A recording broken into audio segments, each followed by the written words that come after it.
right, toy collectors, today we're going to take a look at Dok-Ondar's action figure, special edition you can only find at Disney World, or Batu on Galaxy's Edge. So, yeah, I found myself at Disney World a couple weeks ago, and I saw that they had this particular action figure of Dok-Ondar, but they only sell this at his store. And this is kind of a back shot. The packaging here is kind of a back shot of his store. And yeah, you walk in there, he has a variety of antiquities, and he comes with a couple little accessories. We'll take a look at that. But he has a ton of stuff. Dok-Ondar apparently has hired everybody from Han Solo to Doc Afra to, you know, all manner of, you know, old Imperial and rebel legends to secure a lot of his antiquities that he has in his shops. I don't really think Dok-Ondar cares who brings him the antiquities, as long as the credits are real or the antiquities are there. So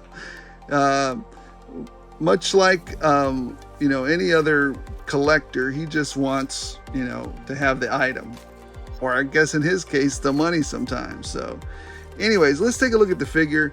Let's take a look at the box, actually, the packaging first. It's right off the bat, it's very different than any other box that I've seen for these particular Black Series figures. I think his species is Ithorian, if I'm not mistaken. But yeah, let's take a look at the box real quick. It's got a different little look there. It opens up, and you can see, you know, kind of he's got a little story there. You can pause it if you like and read it. And there's what kind of a digital render of what he looks like. Nothing on the side there.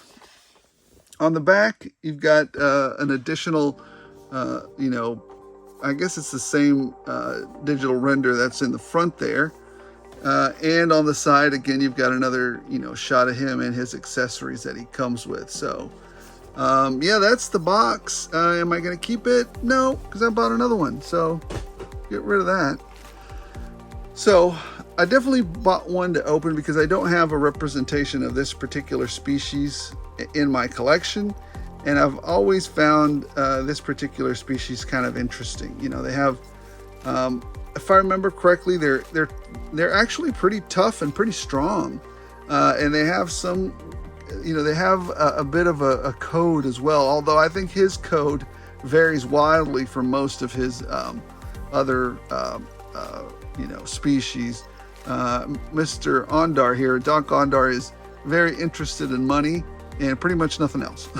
So, anyways, when you walk into his store, you know, at Disney World or Disneyland, you're immediately taken aback by his world, right? When you walk in there, you can immediately tell you're in a different world, in a collection, and it's a big part of world building when you walk in there. He has, you know, all these like trophies. His store in particular is a joy to walk into because it definitely transports you to another place. It makes you believe you're on another planet.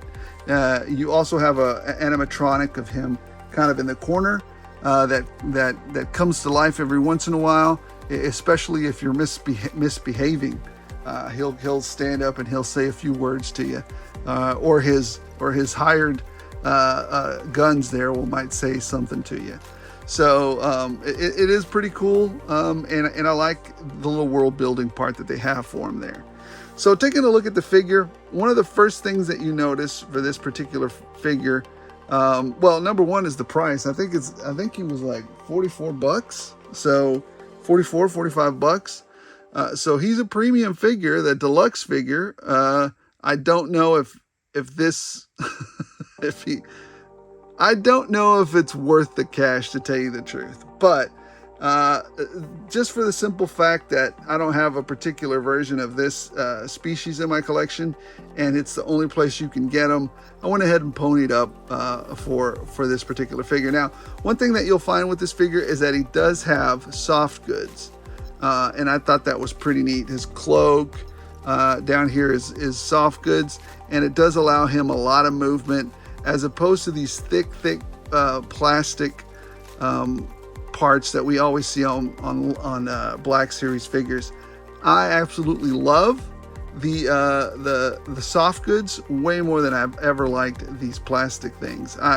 You guys know how much I detest this plastic stuff. I wish they would just go to cloth. I mean, I don't know how much more expensive it is, but cloth is so much easier on the figures and so much easier on the eyes. Anyways, aesthetically looking at this figure, I mean, he looks good. Aesthetically, he looks good. I like the way the soft goods make him look. I have no issues with the painting of the figure or the details in the figure. Could it use some more washes? Maybe, but it doesn't look bad at all. He's got all these little trinkets here that he's got on his thing on his neck there as a necklace. He's got, different, spots of color all over him. It's a good interpretation of this particular species, I think. And the figure doesn't look bad at all. And again, I'm really digging the soft goods. So the cowl stays down pretty well as well. So anyways, yeah, so here's a closer shot there of all the little trinkets he has around his neck there. So very cool. I think it looks like a very nice figure. Aesthetically, very nice. He does have a little bit of a wash there as well. So anyways, really dig it. So let's take a look at a little bit of his articulation. Can he do a T-pose? Well, let's see. Yes, he can do a T-pose. Look at that. So he can do that. He can bring up his arms there. You know what we didn't do? We didn't check his head. What can he do? He can't really do a lot there. Look, he can go look down that much. He can look up that much. There's not a lot there. There's not a lot you can do with this particular head. He can kind of look down a little bit, right? But not very much. This is it. This is the extent of it. And I figure because it's the nature of this particular head sculpt, there's just not enough there to do anything with that. It's a very odd head sculpt. So it is what it is. All right, back to the arms. He could do a T-pose, which is very good. He has a single jointed elbow there, which he does have some sculpting underneath there, and he does have some details underneath the robe. And it does actually go more than 90 degrees, so it does really good for that particular jointed elbow there. So that's very nice for a single joint to go past 90 degrees, very nice. And this hand has a dice roll, and this hand has an in and out configuration or articulation there. So anyways, that's what you have there.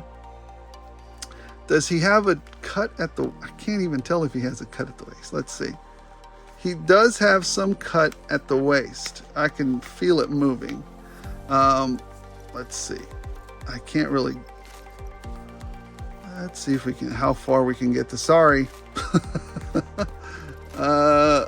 I just can't get that far up. But he does, trust me. He has a cut right here at the waist that you can move. At his... He can kick up that far, which is actually pretty not bad. Look at that. He can kick up pretty good and again, why can he kick up that far or articulate that far? It's because he has soft goods. They add so much to a figure. It's so much articulation to it. He has a single jointed knee, which is not bad. That's how far it goes. Black Series figures have always been lacking in articulation. So if you get that from a regular figure, I mean, that's just par for the course for these Black Series. Single jointed, pinless knee. And does he have he has a boot cut right here. So you got that. And then he has ankle articulation down there with a pivot. Yes, he has ankle pivot there as well. You can go down that far. You can go up this far, not very much there, but anyways. So soft goods are the king of clothing. They just feel better. To me, they just do better. They're just easier to mess with. So anyways, ooh, look at that. He can twist like this. His head, so his articulation. All right. That's what you get with the figure. I mean, there's not a lot there. You've got some restrictions there with the simple fact that that's all a Black Series really can do. For this particular figure is actually pretty good. The only thing that's really horrible is his head. His head can't do a lot, right? You can't really look up or down. It's just side to side, and that's about it. You know, he kind of look to the side. See how you doing. So, anyways, not bad. Anyways, so one of the things that he does come with is, I think this is the only figure that I know that comes with the Jedi holocron. So that's pretty cool. You get a Jedi holocron, which you can actually buy these Jedi holocrons at his store. And you can actually buy the crystals that go in the holograms or in the Jedi holocrons at his store as well. So they change it up. They glow different colors depending on what crystal you put them in. Yes, a Sith crystal will go in here, but but apparently it can corrupt your Jedi holocron. I think I've seen it once or twice. So, and then you have to reset it or do some special stuff to it. So it will accept the real ones, or the real ones will accept Sith crystals, but it could corrupt them. But it does have a secret message on there when you do put them in there, because I happen to have both. So anyways, here's the holocron that you get with him. And then you also get a Sith holocron. And these actually play messages as well. Now these will accept the different color crystals as well. And it won't get corrupted because it's already corrupted. but it'll glow different colors as well, and it'll be conflicted. But if you put the red one in there, the correct one, I think Palpatine comes on there with all kinds of little different sayings. So he has his. So here's his Sith holocron. You know, very nicely detailed. And I'm glad to have these, because these can be great little props for when you're, having your Star Wars guys out. That's the only time you can have those. The other thing it comes with is this clone helmet. Very weathered, very beat up. I actually tried to put it on a couple of figures, but it's too tight. I mean, I guess you could really push it in there, get it to be soft, and stick it on there because it's hollow. And it might work, but man, it's really tight. So, but here you go. You get a clone helmet. So there's that. And then finally you get this sword, which is, kind of cool, I guess. It's a little bit warped, but not too bad. So yeah, you get this sword that it comes with as well. I'm not sure about the lore about this sword, but here you are. You get a sword nonetheless. And that's what he comes with. Do I like this figure? I do. It's a fair interpretation of the alien race that is from Ithorian. It's a cool. Okay, so here's the deal. For the figure itself, aesthetically, it looks good. It looks good. Articulation, it's a Black Series. So what are you going to say? It's par for the course. And what else can we say about it? The accessories that he comes with are acceptable. Overall, to me, this is an acceptable figure. I mean, for what he is. So to me, it's a 3.5.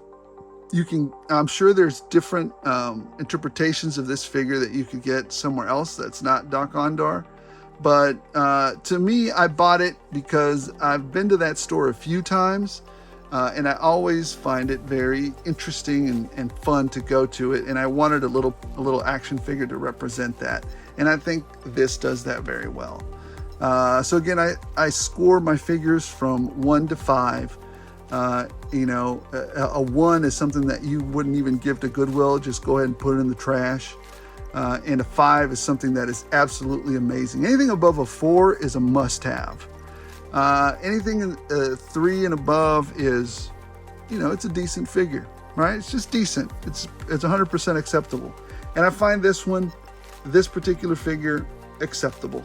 It is an acceptable figure for everyone out there. For me, personally, I had to have it, like I said again, just to have a remembrance of the toy store, the visit to Disney World. It's just very cool. So to me, but for everybody else, I guess for the rarity of it, you could pick it up anywhere. You can pick it up and collect it for that piece. But I had to get one because, I don't have an interpretation of this figure, and I wanted to remember it. So, but for the most part, everybody else, it's about a 3.5. I mean, you know, it's one of those figures that you could do with or without if you're just a regular collector.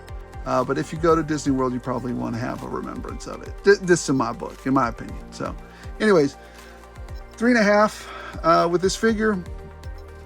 I like I think the little holocrons here are really, you know, I know I'm being ridiculous, but to me, these two things really, really sealed the deal for me. I really like these.